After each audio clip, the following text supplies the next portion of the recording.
유한한 세상에서 생각하며 지혜롭게 살기 유한입니다. 총명한 사람은 온전히 홀로 있을 때조차 자신만의 생각과 상상만으로 큰 즐거움을 얻습니다. 반면에 아둔한 자는 아무리 사교활동, 연극, 유흥거리를 즐겨도 고통스러운 권태로움을 피할 도리가 없습니다.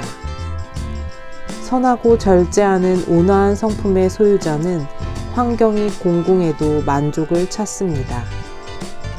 탐욕스럽고 남을 시기하는 악한 사람은 아무리 부자여도 만족을 모릅니다.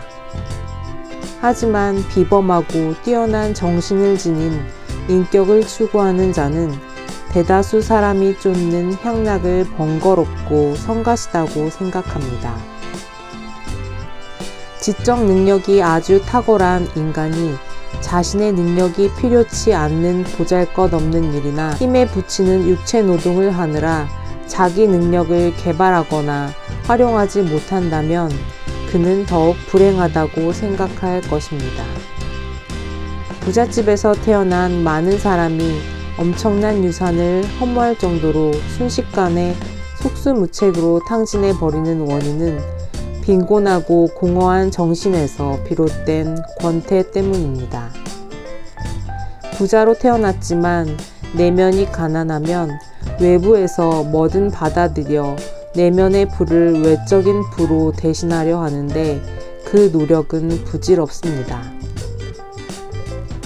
이는 마치 노인이 소녀의 기력을 빌려 젊어지려는 노력과 비슷합니다. 이렇게 결국 가난한 내면이 외적인 가난으로 이어집니다.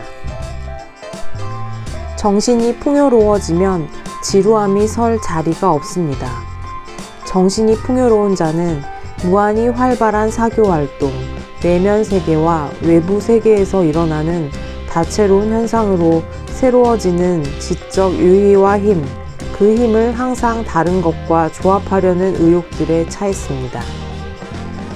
이들의 비상한 두뇌는 찰나의 권태 이외에는 지루함을 느낄 새가 없습니다. 재치 있는 사람은 무엇보다 고통과 근심이 없고 안정과 여유를 찾고자 노력할 것입니다. 그러나 결국 고요하고 겸손하면서도 논란을 일으키지 않는 삶을 추구합니다. 이런 사람은 타인과 어느 정도 친교를 맺은 뒤 위대한 정신을 위해 은둔하고 나아가 고독해지는 길을 택합니다. 정신적으로 가진 것이 많을수록 외부에서 필요한 게 적고 그렇게 생긴 시간적 여유 속에서 온전히 자신으로 남을 수 있기 때문입니다. 그런 이유로 정신이 탁월한 자는 그리 사교적이지 않습니다. 자유로운 여가는 정수이자 자아의 결실이므로 올바른 자아를 지닌 자는 행복합니다. 반면 대다수 사람은 아무것도 하지 못하는 자유로운 여가를 끔찍하게 지루하다고 여기며 스스로 마음의 짐을 만듭니다. 더 나아가 해외에서 물건을 수입할 필요가 거의 없거나 전혀 없는 나라가 가장 행복하듯이 인간도 내면의 부가 충분하여 자기를 부양하기 위해 외부에서 무언가를 조달할 필요가 거의 없거나 전혀 없는 사람이 행복합니다. 인간이 다른 사람이나 외부에서 얻을 수 있는 것은 그리 많지 않습니다. 남이 줄 수 있는 것도 매우 좁은 범위 안에서만 가능합니다. 그러므로 가장 좋은 것은 자기 자신에게 줘야 합니다. 가장 좋은 것이 많을수록 향락의 원천을 자신 안에서 찾을수록 행복해집니다. 외적인 조건은 언제나 손에 닿는 거리에 있지 않으므로 이런 상황을 피할 도리는 없습니다. 게다가 나이가 들면 외적인 조건은 필연적으로 고갈됩니다. 나이를 먹으면 사랑, 유머 감각, 여행으로 들뜨는 마음도 사라져 사교계에서도 적합한 인물이 되지 못합니다. 심지어 친구와 친척들도 세상을 떠나기 시작합니다. 그럴 때는 이전보다 더 인간이 본래 가지고 있는 것이 중요해집니다. 그것이 그를 가장 오래 지탱해 주기 때문입니다. 이것은 나이와 상관없이 진정한 행복의 유일하고도 변치 않는 원천이 됩니다. 세상 어디에도 이보다 가치 있는 것은 없습니다.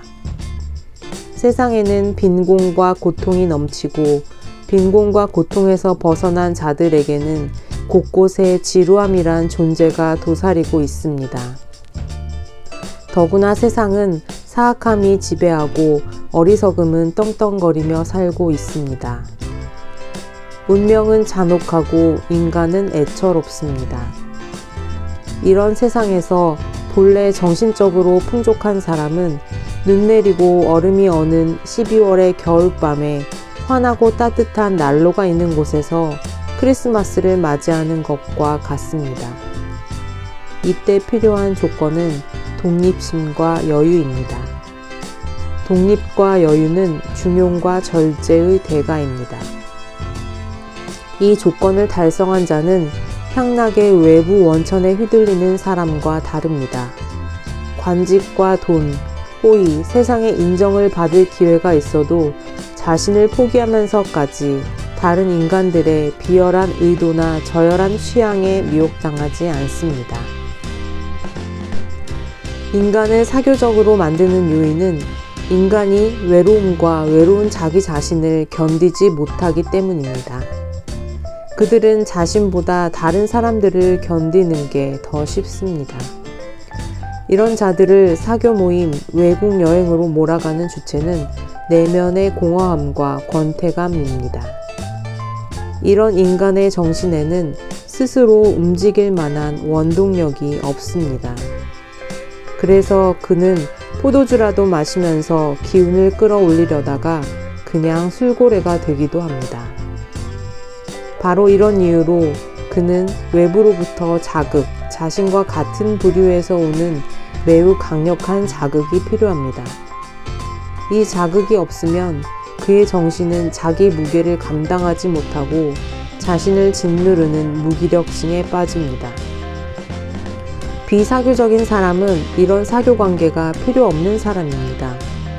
인간의 거의 모든 고통은 사교 모임에서 비롯되므로 자기 내면에 가진 게 많아 사교가 필요 없는 사람은 이미 커다란 행복을 얻은 것입니다. 인간이 음식을 절제하면 육체의 건강이 회복되고 사교를 절제하면 영혼의 평안함이 회복되는 것입니다. 그러므로 일찍이 외로움과 친구가 되고 결국 외로움을 사랑하게 된 사람은 금광을 얻은 거나 다름없습니다. 인간을 행복하게 만드는 주된 원천이 자기 내면에서 솟아난다는 진리를 기억하고 나 자신의 가치와 외부의 평가 사이에서 우리가 길을 잃지 않으려면 나 스스로가 어떤 사람인지 누구보다 제대로 알아야 하겠습니다.